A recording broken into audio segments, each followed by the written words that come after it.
आप देख रहे हैं संविधान और कानून SK लाइव न्यूज। जहानाबाद से बड़ी खबर सामने आई है। जिला मुख्यालय के नगर भवन में शनिवार को बिहार किसान समागम का आयोजन किया गया। इस कार्यक्रम में बिहार के संयुक्त किसान मोर्चा के 32 किसान संगठनों ने भाग लिया। सम्मेलन में भारत सरकार और बिहार सरकार की कृषि नीतियों का विश्लेषण किया गया और राजनीतिक पार्टियों से किसानों के मुद्दों को अपने चुनावी घोषणा पत्र में शामिल करने तथा आगामी 5 वर्षों की कृषि नीतियों को स्पष्ट करने की मांग की गई। अध्यक्षीय संबोधन में पटना उच्च न्यायालय के युवा अधिवक्ता आशुतोष कुमार सिन्हा ने कहा कि देश की 57% आबादी किसान है, जो अन्नदाता होते हुए भी अनेक कठिनाइयों का सामना कर रही है। उन्होंने किसानों की आय बढ़ाने, खाद, बीज और सिंचाई की पुख्ता व्यवस्था सुनिश्चित करने की आवश्यकता पर जोर दिया। संयुक्त किसान मोर्चा के संयोजक अशोक कुमार और आशुतोष कुमार ने सरकार और जनप्रतिनिधियों को किसानों के मुद्दों से अवगत कराने पर बल दिया। मिथिलेश प्रसाद सिंह ने नदियों की गाद सफाई और तटबंध की मरम्मत कर बाढ़ और सूखे से निजात दिलाने की बात कही। प्रख्यात कृषि विशेषज्ञ दिनेश कुमार सिंह ने कृषि सुधार के लिए मसौदा तैयार करने और किसान उत्पादों के लिए वास्तविक मूल्य सुनिश्चित करने की आवश्यकता बताई। किसान समागम में सैकड़ों किसान उपस्थित थे और खेती व कृषि आधारित उद्योगों में किसानों की भागीदारी पर भी चर्चा हुई। सर, बिहार किसान समागम कार्यक्रम का आयोजन किया गया है। क्या इस कार्यक्रम के माध्यम से लोगों तक आवाज़ पहुंचाना चाहते हैं?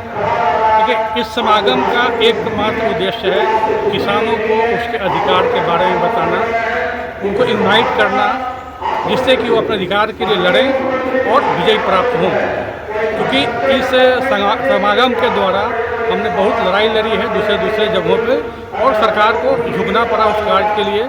जैसे बक्सर में चौसा का जो हुआ कार्यक्रम, जहाँ पे किसानों को ज़मीन हड़पा जा रहा था, वहाँ पे उचित मूल्य दिलाया गया। अभी 4 रोड में, जिसमें किसान का नेशनल माला जो बना है रोड का, उसके लिए हम लोग लड़े। और अभी एक अमेंडमेंट और कराया गया लड़ाई के माध्यम से, जिसमें किसानों को जो उनका ज़मीन सरकार के द्वारा ली जाएगी, उसमें बाजार मूल्य से 4 गुना मूल्य पर ज़मीन खरीदने के लिए यह गजट हो गया है और इसका बेनिफिट अब हमारे किसानों को मिलेगा।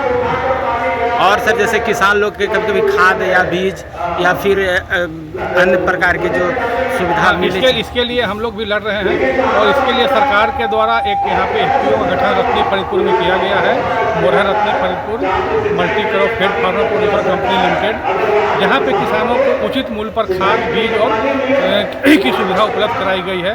और वहाँ पे जो किसान हमारे अभी 500 के आसपास मेंबर बने हुए हैं, उनको सही मूल्य पर दिया जा रहा है और भविष्य में और कम मूल्य पर जो सरकार से लड़ करके हमको मिलेगा वो देंगे बेनिफिट किसानों को।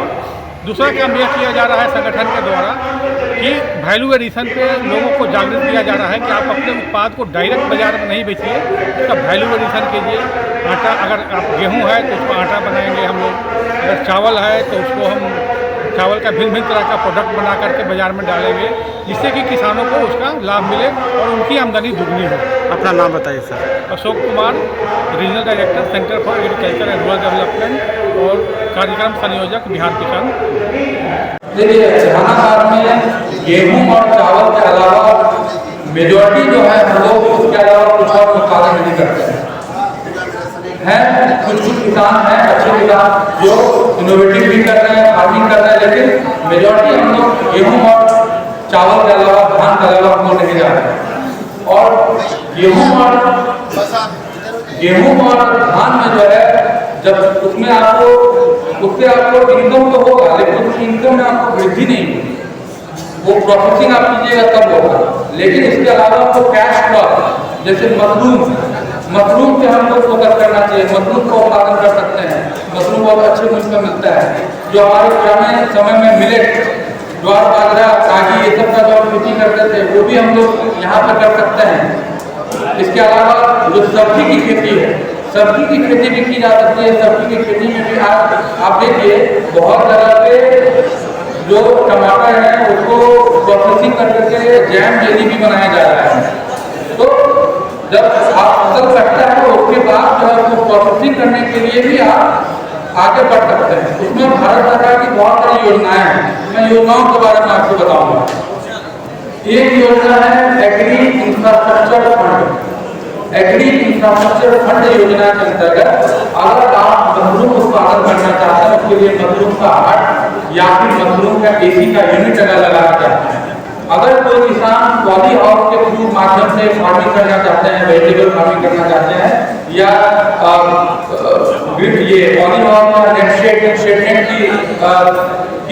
या फिर कोई ड्रिप स्प्रिंकलर लगाना चाहते हैं, या कोई भी आप एग्रीकल्चर में टेक्नोलॉजी यूज करना चाहते हैं, तो एग्री इंफ्रास्ट्रक्चर फंड के अंतर्गत, एग्री इंफ्रास्ट्रक्चर फंड का मतलब ये है कि फसल उत्पादन के बाद उसको अगर आप प्रोसेसिंग करना चाहते हैं, जैसे मान लीजिए कि आपने तय किया कि मुझे आटा चक्की चलाना है, या मुझे मसाला का एक मशीन मुझे लगाना है, या फिर तेल का मुझे मशीन लगाना है। अगर इस तरह का प्राइमरी प्रोसेसिंग का अगर आप मशीन लगाते हैं, इसमें आपका एग्री इंफ्रास्ट्रक्चर फंड के अंतर्गत 3% ब्याज में अनुदान भारत सरकार देती है। अगर कोई गोडाउन बनाते हैं, कोई कोल्ड स्टोरेज बनाते हैं, उसमें भी 3% ब्याज में अनुदान एग्री इंफ्रास्ट्रक्चर फंड में मिलता है, और 2 करोड़ रुपए तक की लोन की क्रेडिट गारंटी भारत सरकार देती है। इसका मतलब ये है, जैसे आपको 10 लाख रुपए आपने बैंक से लोन लेना है, आपको कोई कार्य करने के लिए, तो आपको मशरूम का यूनिट लगाना है, आपको 20 लाख रुपए का लोन लेना है, तो 10% आपका कॉन्ट्रीब्यूशन होगा, 20 लाख का 10% हो गया 2 लाख रुपए, 18 लाख होगा। ये जो 18 लाख जो आपको बैंक से लोन के रूप में मिलेगा, इसमें बैंक आपको 9% ब्याज पर देगी और भारत सरकार 3% अनुदान देगी। खबरों के लेटेस्ट अपडेट के लिए इसी तरह हमारे साथ जुड़े रहें और इस वीडियो को ज्यादा से ज्यादा शेयर करें।